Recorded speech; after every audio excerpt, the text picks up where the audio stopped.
चलिए अब सदोम और अमोरा की स्थिति और परिस्थिति को देखते हैं कि वहां क्या हो रहा है। लूत के परिवार को देखते हैं क्या हो रहा है। उत्पत्ति 19 अध्याय 16 वचन, पर लूत विलंब करता रहा, इससे उन पुरुषों ने उसका और उसकी पत्नी और दोनों बेटियों का हाथ पकड़ लिया, क्योंकि यहोवा की दया उस पर थी, और उसको निकालकर नगर के बाहर कर दिया। लूत विलंब कर रहा है कि शायद उसके दामाद वापस चले आए, उनका परिवार भी वापस चला आए। वो विलंब कर रहा है। आप विलंब मत करिए। दोनों दूत उनका हाथ पकड़कर उनको जो सदोम और अमोरा के नगर से बाहर कर रहे हैं। आज परमेश्वर का वचन आपको बाहर कर रहा है। बाहर हो जाइए। आपको छोड़ना है अपने पापनुमा जीवन को, अपनी बुरी आदतों को, बुरे स्वभाव को छोड़ना है। नहीं छोड़ेंगे तो आप नाश हो जाएंगे। ऐसा परमेश्वर का कलाम कहता है, परमेश्वर का वचन कह रहा है। ऐसा लूत के साथ क्यों हो रहा है? क्योंकि परमेश्वर की दया लूत पर बनी हुई है। लूत ने क्या किया? उसे इब्राहिम के साथ रहना था, लेकिन उसने अपनी आंखों की अभिलाषा को देखा, अपनी जीविका, अपनी कमाई को देखा कि कहां मेरा बिजनेस अच्छा चलेगा, और इन पापियों के मध्य में आकर वो बस गया। न्याय के मुताबिक उसका बचना नामुमकिन है, लेकिन इब्राहिम के कारण लूत पर परमेश्वर की दया बनी रही, और उस दया के कारण आज लूत बचाए जाने वाला है। हम पर प्रभु यीशु मसीह के कारण परमेश्वर की दया बनी हुई है। आज उस परमेश्वर की दया, उसके अनुग्रह और उसकी करुणा का हमें फायदा उठाना है, उसे लाभ उठाना है।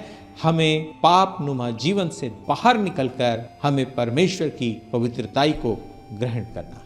उत्पत्ति 19 अध्याय 17 वचन, और ऐसा हुआ कि जब उन्होंने उनको बाहर निकाला, तब उसने कहा, अपना प्राण लेकर भाग जा, पीछे की ओर न ताकना और तराई भर में न ठहरना, उस पहाड़ पर भाग जाना, नहीं तो तू भी भस्म हो जाएगा। इब्राहिम के कारण परमेश्वर लूत को बचा तो रहे हैं, लेकिन बचने के लिए कुछ शर्त है।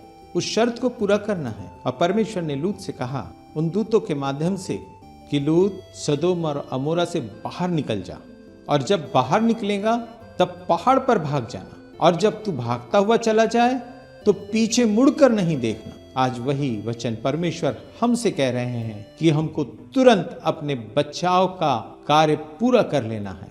हमें आने वाले कल के विषय में ठहरना नहीं है, देरी नहीं करना है। कहीं ऐसा ना हो कि परमेश्वर का अनुग्रह हट जाए और फिर हम बचा ना जा सके। आज यीशु मसीह के कारण परमेश्वर की दया हम पर है, हमें उसका लाभ उठाना है।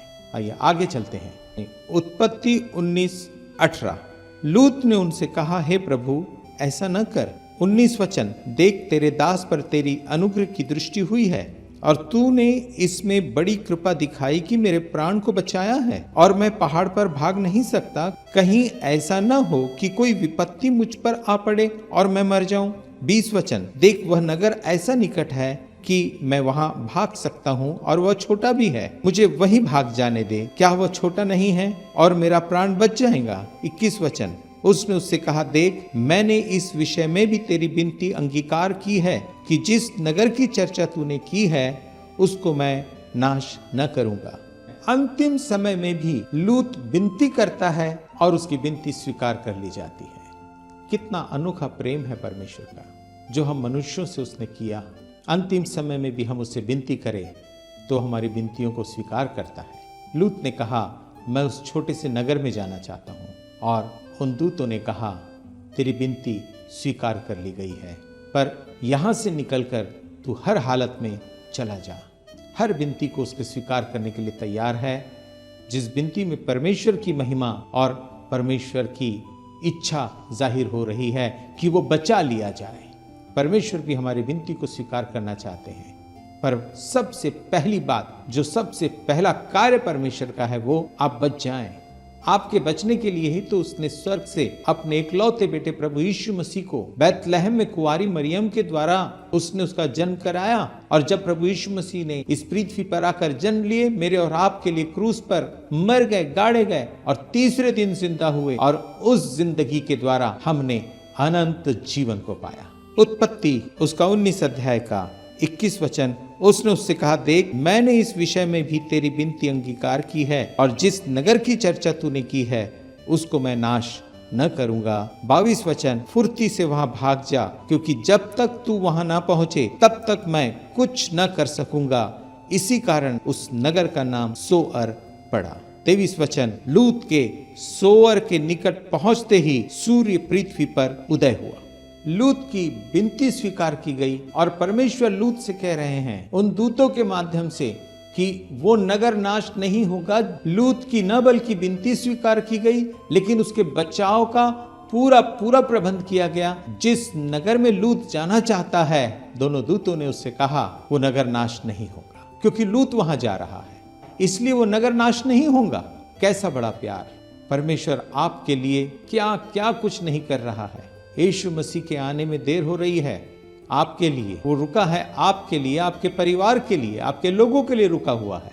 आइए उस यीशु मसीह के सुसमाचार को उन लोगों तक लेकर जाएं, उन्हें बताएं परमेश्वर का पुत्र प्रभु यीशु मसीह वही हमारा उद्धार करता, वही प्रभु है। उस पर विश्वास करें और जो जीवन हमने पाया उसके साथ हम अनंत जीवन को पाएं, हम नाश होने से बच जाएं।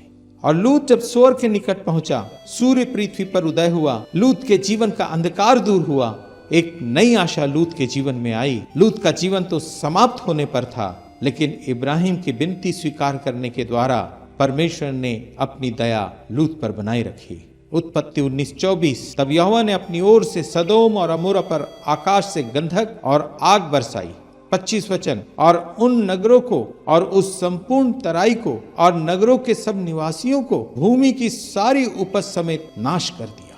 26 वचन, लूत की पत्नी ने जो उसके पीछे थी दृष्टि फेर के पीछे की ओर देखा और वह नमक का खंबा बन गई।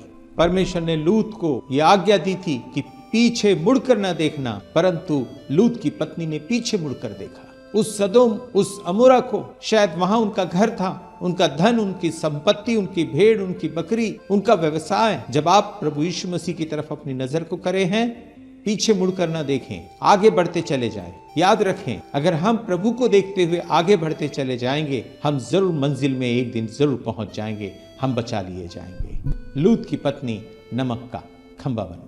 27 वचन, भोर को इब्राहिम उठकर उस स्थान को गया जहां वह यहोवा के सम्मुख खड़ा था, और सदोम और अमोरा और उस तराई के सारे देश की ओर आंख उठाकर क्या देखा कि उस देश में से धधकती हुई भट्टी का सा धुआं उठ रहा है। और जब इब्राहिम उस धुएं को देख रहा है, वहीं इब्राहिम को एक विश्वास जागृत हुआ है कि लूत बचा लिया गया है। परमेश्वर जो कहता है उसे वो पूरा करता है। 29 वचन, और ऐसा हुआ कि जब परमेश्वर ने उस तराई के नगरों को जिनमें लूत रहता था उलट पुलट कर नाश किया, तब उसने इब्राहिम को याद करके लूत को उस घटना से बचा लिया। परमेश्वर ने इब्राहिम को याद करके उस लूत को बचा लिया।